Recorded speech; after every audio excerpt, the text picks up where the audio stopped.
ስለምትናገሩት ስለያንዳንዱ ከንቱ ቃል በፍርድ ቀን መልስ ተሰጡበታላችሁ። አቤቱ ለአፌ ጠባቂ አኑር። ለመናገር ጊዜ አለው፣ ዝም ለማለት ጊዜ አለው። ድንገት ሳያስበው የሚናገረው ነገር ልብ ውስጥ ያለውን ነገር ይነግርሻል። ያፎ ለምታኮ በቅቤ ይታሽ የሚባለው ለዚህ ነው። ከተናገርሽው በኋላ ኢትስ አውት። ክፉ ቃል ከአንደበትህ አይውጣ። ለመስማት የፈጠነ ለመናገር የዘገየ ይሁን ይላል። አስተዋይ ግን ዝም ይላል። ዝም ይክፋቸው ከፈለገ አልተባበርም። እኔ መጀመሪያ መጽሐፍ ቅዱስን ሳጠና ለመጀመሪያ ጊዜ ሳጠና በጣም ነበር የተገረምኩት። በጣም ለመሰለሽ ብዙ ይናገራል፣ በጣም ብዙ። አሁን ዳዊት ምን ይላል? ያፌ ቃልና የልቤ ሐሳብ በፊትህ ያማረ ይሁን ይለዋል። የምናገረው ነገርና የማስበው ነገር በአንተ ፊት ያማረ ይሁን ይለዋል። ሲጸልይ ደግሞ አቤቱ ለአፌ ጠባቂ አኑር፣ ጠባቂ አድርግልኝ፣ ለአፌ ጠባቂ አኑርልኝ፣ ለከንፈሮቼ መዝጊያ ጠብቅ ይላል። ሳነባቸው የተገረምኩባቸው ናቸው። አፉን የሚጠብቅ ነፍሱን ይጠብቃል ይላል። አፉን የሚጠብቅ ነፍሱን ይጠብቃል። ለምን? አንዳንድ ሰዎች በተናገሯት ቃል ነው የሚያዙት፣ በተናገሯት ቃል ነው የሚጎዱት። ሞትና ሕይወት በምላስ እጅ ናቸው ይላል እና ሳነብ ዝም ብዬ አወጣኋቸው። መጀመሪያ ጥበብን አጠናው። መጀመሪያ ያጠናው ጥበብ ነው። ከዛ ጥበብና ደግሞ አንደበት በጣም ይገናኛሉና ሳያቸው ያማረ ቃል የማር ወለላ ነው ይላል። ከአንደበት የሚወጣ ያማረ ቃል ጣፋጭ ነው ማለት ነው። የማር ወለላ ነው፣ ለነፍስ ጣፋጭ ለአጥንትም ጠገን ነው ይላል። ከዛ ደግሞ ኢንስትራክሽን ይሰል ለማነጽ የሚጠቅም ቃል እንጂ ክፉ ቃል ከአንደበትህ አይውጣ ይላል። የምትናገሪው ነገር በሙሉ ኤዲፋይ የሚያደርግ ቢልድ የሚያደርግ የሚያንጽ እንዲሆን ይመክርሻል። ንግግራችሁ ሁል ጊዜ በጨው እንደተቀመመ ይሁን ይላል። አስበሽበት የተቀመመ ጣፋጭ ይሁን፣ እንደማር ወለላ ይሁን ይላል። ፈጥነሽ እንዳትመልሺ፣ ሁሉም ሰው ለመስማት የፈጠነ ለመናገር የዘገየ ይሁን ይላል። እና በጣም አስገራሚ ነው። ለቃል በጣም ኃይል አለው። ሲፈጥርም አሁን እኮ ፈጣሪ እግዚአብሔር ሲፈጥር ይሁን ነው ያለው። ብርሃን ይሁን ሲል ብርሃን ሆነ። ውሃው ይሰብሰብ ሲል ውሃው ይሰበሰባል። በቃል ፈጠረ የሚባለው ለዚህ ነው። ሄዶ ተራራውን እንዲህ እንዲያስተካክለው አይደለም። ይሁን ሲል ይሆናል። እና አስገራሚ ነው። የቃል ኃይል በጣም በጣም አስገራሚ ነው። ኢነርጂ አለው። ስለዚህ ምን እናድርግ? ፍቅር ምን እናድርግ መሰለሽ? አንደኛ ዝም ማለት አንዳንድ ጊዜ ያስፈልጋል። ለመናገር ጊዜ አለው፣ ዝም ለማለት ጊዜ አለው። አንዳንድ ጊዜ ዝም ማለት መልመድ አለብን። አስተዋይ ግን ዝም ይላል እና ዝም ብለሽ የምታልፊበት ጊዜ አለ። በሰዎች መካከልም እየተወራ ዝም የምትይበት ጊዜ አለ። አንዳንድ ጊዜ እኔ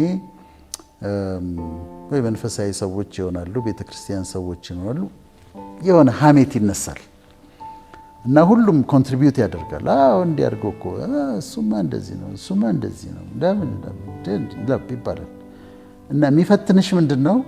መተባበር እንዳለብሽ ታስቢያለሽ። እኔ ደግሞ በጣም የማልወደው ነገር እሱም ያስተማረኝ ነገር ስለ ሰዎች ኔጌቲቭ ነገር ማውራት ነው። ስለዚህ ጨንቃይ ነበር በፊት። እነሱ እያወሩ ነው፣ ከዛ አንድ ነገር እንድት ኤክስፔክት ታደርጊያለሽ። ስለ ሳምባዲ እያወሩ ነው፣ ኔጌቲቭ ነገር ነው የሚያወሩት፣ ሀሜት ነው የሚያሙት። ከዛ ግን የፈለጉት ይቀየሙ ብዬ ዝም ይክፋቸው ከፈለገ አልተባበርም። ስለዚህ ዝም የምትይበት ጊዜ አለ። ሰዎችም እያናገሩሽ ክፉ ቃል እንድትናገር ኤክስፔክት ሲያደርጉ ዝም ብለሽ የምታልፊበት ጊዜ አለና ዝምታ በአስፈላጊ ቦታ መጠቀም ያስፈልጋል። ዝም ማለት ያስፈልጋል። ሁለተኛ ስንናገር ትንሽ አሰብ ማድረግ። አሁን የምናገረው ነገር ይጎዳ ይሆን? ያሳዝናት ይሆን? ወይ ኢቭን ሳይኮሎጂካሊ ልጎዳት እችል ይሆን? ስለዚህ ሳላስብ ድንገት ያፎ ለምታኮ በቅቤ ይታሽ የሚባለው ለዚህ ነው። ከተናገርሽው በኋላ ኢትስ አውት። ከዛ ማስተካከያ ይኸውልሽ፣ እኔ ለማለት የፈለኩት እንደዛ እኮ ማለት ፈልጌ አይደለም፣ እሺ እንደዛ ማለት ፈልጌ ከምትይ አስቦ መናገር። ትንሽ አስበሽ እርግጠኛ አለመቸኮል። ከዛ አሁን ልክ ከቃሉ ላይ እንዳየነው የምትናገሪውን ነገር ማጣፈጥ፣ ለዛ እንዲኖረው ጣፍጦ እንዲወጣ ቃላት መርጠሽ አረፍተ ነገር አሳክተሽ ትላልቅ ሰዎች ጋር የምታወሪ ከሆነ አስተካክለሽ በአክብሮት የሚመቻቸውን ቋንቋ ተጠቅመሽ እዛ እንደዛ አጣፍጦ ደግሞ መናገር እሱም ኢምፖርታንት ነው። ከዛ የተባለው አራተኛ የሚያንጽ ቢልድ የሚያረግ ኤዲፋይ የሚያረግ እኔ ለፍቅር የምነግራት ነገር በሙሉ የሚያበረታት ኢንካሬጅ የሚያረጋት የሚያንጻት የሚያሳድጋት መሆን አለበት። የሚያንኳስሳት ስለ ራሱ ያለትን አመለካከት የሚያሳንስ መሆን የለበትም። የሚያንጽ ኤዲፋይ የሚያደርግ የተባለው ለዛ ነው። እዛ አምስተኛው ሁል ጊዜ በተቻለ መጠን ፖዚቲቭ የሆነውን ነገር መናገር እና ሁል ጊዜ ቀናውን መናገር። ስለ ሀገር ከሆነ የምናወራው ስለ ሀገራችን ቀና ነገር መናገር፣ ህዝብ ከህዝብ ጋር የሚያጋጭ ነገር አለመናገር። እኔ የሚያስደነግጠኝ መሰለሽ ቅድም አልሽ አንቺ ቃል ወጣ አይጠፋም አይደል? አየር ላይ ያለ አብሮ ይሄዳል። ምን ይላል? ስለምትናገሩት ስለ እያንዳንዱ ከንቱ ቃል በፍርድ ቀን መልስ ትሰጡበታላችሁ። አሉ ቃላቶቹ በንስሐ ካላጠፋኋቸው ኔጌቲቭን በፖዚቲቭ ስለምትናገራት እያንዳንዷ ቃል በፍርድ ወንበር ፊት መልስ ትሰጥበታለህ ይላል። አሁን እንግዲህ ጉድ እኮ ነው፣ በጣም እኮ የሚያስፈራ ነው። እና እንዲህ ተጠንቅቆ አስቦ አሰላስሎ አሳምሮ መናገር፣ ዝም ማለት ያለብን ቦታ ላይ ዝም ማለት ይሄ ያስፈልጋል። የምላስ ወለምታ ስሊፕ ኦፍ ታንግ በሳይኮሎጂ ትጠቀሚበታለሽ። ለምሳሌ ሰውየው ድንገት ሳያስበው የሚናገረው ነገር ልብ ውስጥ ያለውን ነገር ይነግርሻል። ታውቂያለሽ፣ ምን እያሰበ እንደሆነ ታውቂያለሽ። ድንገት ሳያስበው ነው። ስሊፕ ኦፍ ታንግ ነው። በሳይኮ አናሊሲስ ፍሪ አሶሲዬሽን የሚባል አለ። በሂፕኖሲስ ከኮንሽስ እንትን ታወርጂውና እንደፈለገ እንዲናገር ታደርጊዋለሽ። ወደ ማይንድ የመጣውን ነገር በሙሉ ተናገር ትይዋለሽ። እዛ ወደ ማይንዱ የመጣውን ነገር ዝም ብሎ ሲናገር ከሚናገረችው ውስጥ ችግሮቹን ታገኛለሽ። ችግሩ ምን እንደሆነ ሳይኮ አናሊሲስ ላይ ፍሪ አሶሲዬሽን የሚባለው ይሄ ነው። ሂፕኖታይዝ አድርገሽው እንደፈለገ ወደ ማይንዱ የመጣውን ነገር በሙሉ እንዲናገር በማድረግ ነው። ግን ማንም ሰው ፐርፌክት ግን አይደለም። ይሄንን ራሱ ቅዱሱ መጽሐፍ አድሚት ያደርጋል። መርከቦችን መቆጣጠር ችለናል። በአንድ መሪ ፈረሶችን ልጓም አስገብተን ወደ ፈለግነው ቦታ ወስደናል። አንደበትን ግን መቅጣት አልተቻለም። ዊ ሜክ ሚስቴክስ ሁሌ ማለት ማንም ሰው ፐርፌክት ነኝ ካለ ምንም በአንደበት ያልሳሳትም ካለ እውነት አይደለም። ለምሳሌ ጓደኛሞች ይገናኛሉ። ወንዶች ከ10 ዓመት ምናምን በኋላ ነው የተገናኙት። አንተ እንዴት አረጀ ይለዋል። በስመ አብ ሽበት እንዴት ነው ያረጀው ይለዋል። እንደዚህ አይባልም። ጓደኛሽ እንደዚህ አትዩ። ሌላው ደግሞ አንተ ደግሞ ተመልጠ የለም እንዴ ምንድነው እንደዚህ ሆንከው? ምን ነው ውድቅድቅ አልክ እንዴ? ምንድነው እሱ እንደ ውልቅልቅ ብለሃል እኮ ይሉታል። እንደዚህ ግን አይባልም። ጓደኛሽን ትጎጂዋለሽ። እንደዚህ አይባልም። ሰዎች እንደዛ ይላሉ። ከዛ በላይ ደግሞ የሚያሳዝነኝ ሴቶቹን ወይ እንዴት ወፈርሽ እንደዚህ በስመ አብ ምን አከልሽ ይሏታል። ወልዳ እኮ የተነሳች ሊሆን ይችላል። እንደዚህ አይባልም። ይሄ በጣም ነው የሚጎዳት። ጓደኛሞች ተገናኝተው እንዴት እንደዚህ ወፈርሽ ምንድን ነው ያከልሽው እንዴ? እኔ እኮ እሷ ነች ወይስ አይደለችም ብዬ ደንግጬ ብለው ይሏታል። ወልዳ ተነስታ ሊሆን ይችላል። መክሳት ፈልጋም ቢብሏት ሊሆን ይችላል። ይሄንን ስትይ ግን በጣም ከባድ ነው። ትጎዳታለች ጓደኛዋን። ነጭ ሴቶችን ወፈርሽ ከምትያት ብትመቻት ይሻላታል። ስድብ ነው። ወፈርሽ ማለት ለነጮቹ ስድብ ነው፣ ደንበኛ ስድብ ነው። እና እዚህ ጋር መስተካከል አለበት። አሁን ጓደኛ ሲገናኙ አንተ ምን ነው ውልቅልቅ አልክ? እንደው አረጀ እንደው እንዴት እንደዚህ እንደው በቃ ሸብተህ ፀጉር ተመልጦ እንደዚህ ማለት ይጎዳል፣ ጥሩ አይደለም። ሴቷንም ልክ እንደዚሁ ወፈርሽ ምን አከልሽ እኔማ ሌላ ሰው መስለሽኝ። እኔ አንድ ማውቃት ልጅ ወልዳ ተነስታለች። ከዛ መንገድ ላይ አንዱ አገኛት። ከዛ አውቋታል እኮ። ከዛ እያየችው እንደዚህ ይዞራታል።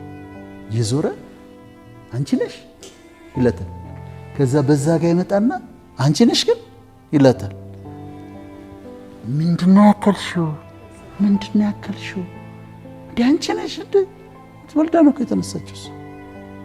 ከዛ መታ ነገረች። እና እንደዛ አይደረግም። እኛ ህዝባችን ይሄን ማወቅ አለበት። አይደረግም። እንደዛ አይነት ኮሜንት አትሰጭም። ወፍራ ብታያት እንኳን በቃ ዝም ነው የምትይው። አምሮብሻል ምናምን ብለሽ ማለፍ ነው እንጂ ወፈርሽ፣ እንደዚህ አረጀ፣ እንደዚህ ሆንክ ማለት በጣም ትክክል አይደለም። እና ይሄን ማስተካከል አለብን። እና የምንነግራቸው ሰው ነገር በጣም ኢምፖርታንት። እኔ አሁን ልጆቼን ልንገርሽ፣ ልጆቼን አንቺ ሄደሽ ነው አንድ ሰው ሄዶ አንቺ ግን ብዙ አታምሪም ቢሏቸው አይሰማቸው፣ በፍጹም አይሰማቸው። ለምን? እኔ በየቀኑ እንደሚያምሩ ነግሬያቸዋለሁ። ኤቭሪ ሲንግል ዴይ ቆንጆ ነሽ ብዬ ነግሬያታለሁ ለሁለቱም። ስለዚህ አሁን ቆንጆ ነሽ ብታያት ነው የሚሉሽ። በቃ ፋክት ነው ለነሱ። ለምን? ከኔ ሰምተውታል። እኔ ደጋግሜ ነግሬያቸዋለሁ። ሲያድጉ ካደጉ በኋላ አንድ ወንድ መጥቶ ስለ መልካቸው ኔጌቲቭ ነገር ኮሜንት ሊያደርግ ቢሞክር አይቀበሉትም። ምክንያቱም እኔ ደግሜ ነግሬያቸዋለሁ። ትምህርት ጎበዝ ናቸው ብዬ ደግሜ አንደኛ ውጡ ምናምን አልኳቸውም። ግን ዩአር ብሪሊየንት፣ ይህ እያንዳንዳቸው የራሳችሁ ስጦታ አላቸው ብዬ ደጋግሜ ነግሬያቸዋለሁ። ያ አይወጣም። እና አሁን አንዳንድ ሴቶች ያገኛለሁና አንዷ ምን አለችኝ አንድ ቀን አላገባችም እና ሳላገባ 40 ዓመት ሞልቶኛል ግን አለች ቆንጆ ስለሆንኩ የኔ ታይም ማግባት እችላለሁ አለች። አሁን ምን ማለት ነው? ሳምባዲ ነግሯታል፣ ቆንጆ እንደሆነች ነግሯታል። እና የምታውቀው በጣም ቆንጆ እንደሆነች ጥርጣሬ የላትም። ቆንጅናዋን ጥርጣሬ ቆንጆ ስለሆንኩ 40 ዓመት አልፎኛል ግን ቆንጆ ስለሆንኩ ከፈለኩት እድሜ ላይ ማግባት እችላለሁ ትላለች። ጥሩ ነገር ተነግሯታል ማለት ነው። ወንዶችም ያው እንደምታውቀው እኔ ሞገሴ በጣም ትልቅ ነው፣ ሰዎች በጣም ነው የሚወዱኝ፣ በጣም ነው የሚቀበሉኝ ይልሻል። አንድ ሰው ነግሮታል እንደዛ ብሎ እና ጥሩ ነው የምንናገርባቸው ነገሮች በጣም ጥሩ ነው። እየኮሩ ሳይሆን አንዳንዶቹ የተነገራቸው ነገር ነው። ሰልፍ ዲክሌሬሽን አለን። ምንድነው? ሰዎች ማዘጋጀት አለባቸው ራሳቸው ላይ የሚያውጁትን ነገር ማዘጋጀት አለባቸው። ለመሰለሽ ስለ ራሴ የምናገረው ነገር በጣም ኢምፖርታንት ስለሆነ አንዳንድ ነገሮች ይጻፉና ይበሏቸው። ለምሳሌ እኔ በአምላኬ ጤነኛ ነኝ ሄልዝ እላለሁ። እኔ ለምሳሌ እኔ ጤነኛ ነኝ እላለሁ ራሴን በመስታወት እያየሁ እንደዚህ ብዬ እኔ ጤነኛ ነኝ፣ በእግዚአብሔር በአምላኬ እኔ ጤነኛ ነኝ እላለሁ። ጤነኛ ነኝ። እኔ ውብ ነኝ ይበሉ ሴቶቹም። እኔ ቆንጆ ነኝ ብላ ትወጣ ራሷ ላይ ታውጅ። እኔ አልታመምም፣ አይ እኔ አልታመምም፣ እኔ ቶሎ አላረጅም፣ እኔ በአምላኬ ተወዳጅ ነኝ፣ ሰዎች ይወዱኛል ብለው ዲክሌር ያርጉ። they love me፣ ሰዎች ይወዱኛል ብለው ዲክሌር ያርጉ። እኔ የምሰራው ነገር ይከናወንልኛል፣ የሰማይ አምላክ ያከናወንልኛል፣ እኛ ባሪያዎቹ ደግሞ ተነስተን እንሰራለን፣ የምሰራው ነገር ይከናወንልኛል ይበሉ። እኔ ባለጠጋ ነኝ ይበሉ። ባለጠጋ ማለት ሀብታም ማለት እኮ አይደለም፣ ብዙ ጠጋ ያለው ማለት ነው። መንፈሳዊ ብልጥግና አለ፣ ሜንታል ፕሮስፔሪቲ አለ፣ ስፒሪቹዋል ፕሮስፔሪቲ አለ፣ ፊዚካል ፕሮስፔሪቲ አለ፣ ዊዝደም የኖሌጅ ፕሮስፔሪቲ አለ። ስለዚህ እኔ ፕሮስፐር አድርጎኛል ይበሉ ነኝ በአምላኬ። እንደውም ለሌሎች እጠቅማለሁ፣ እኔ በአምላኬ ለሌሎች የምጠቅም ሰው ሆናለሁ፣ እኔ ደስተኛ ነኝ። አንቺንም እኔ እምላታለሁ ሃፒ በእግዚአብሔር እኔ ደስተኛ ነኝ ይላሉ። ለሀገርና ለወገን የምጠቅም ሰው ነኝ ብለው በራሳቸው ላይ የሚያውጇቸውን አዋጆች ያስተካክሉ።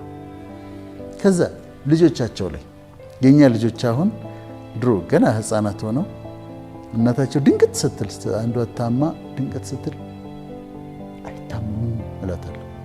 አንተ ዶክተር ስለሆንክ ነው ችላ የምትለው ምናምን ትለው እናት አይደለች። አይታመሙም እላታለሁ። እኔ አይታመሙም። እዛ እንጃ አንዷ ተወሰነ ጊዜ ልጅ ሆና ትንሽ ቁርጠት ምናምን አንድ ትንሽ ቀን ከትምህርት ቤት አስቀርቷት ይሆናል። አንደኛ ትልቋ አይ ቲንክ አንድ ቀን ነው የቀረችው ከትምህርት ቤት አሟት። አንድ ቀን ነው የቀረችው፣ ቀርታ አታውቅም። ልጆቻችን ጤነኞች ናቸው፣ ስኬታማ ናቸው። ልጆቼ በሰላም ገብተው ይወጣሉ። አዋጅ ነው ይሄ። ልጆቼ በደስታ በሐሴት ያድጋሉ። ልጆቼ ሲያድጉ በሥራ ይሳካላቸዋል። ልጆቼ መልካም ትዳር ይኖራቸዋል፣ በመልካም ትዳር ይኖራሉ። ባለጠግነትና ክብርን ይወርሳሉ። ልጆቼ ምንም ሳይጎልባቸው ይኖራሉ። ልጆቼን በዘመናቸው ሁሉ ክፉ ነገር አያገኛቸውም። ልጆቼ እግዚአብሔርን እየፈሩ አላህን እየፈሩ ፈጣሪን እየፈሩ በሱ መንገድ ሄደው ዘመናቸውን ይጨርሳል ብለን እንናገርላቸው። ጥሩ ነገር እንናገርላቸው። ምክንያቱም ከአባት የሚወጣ ቃል ለልጆች በጣም ይሰራል፣ ከእናት የሚወጣ ቃል ለልጆች በጣም ይሰራል።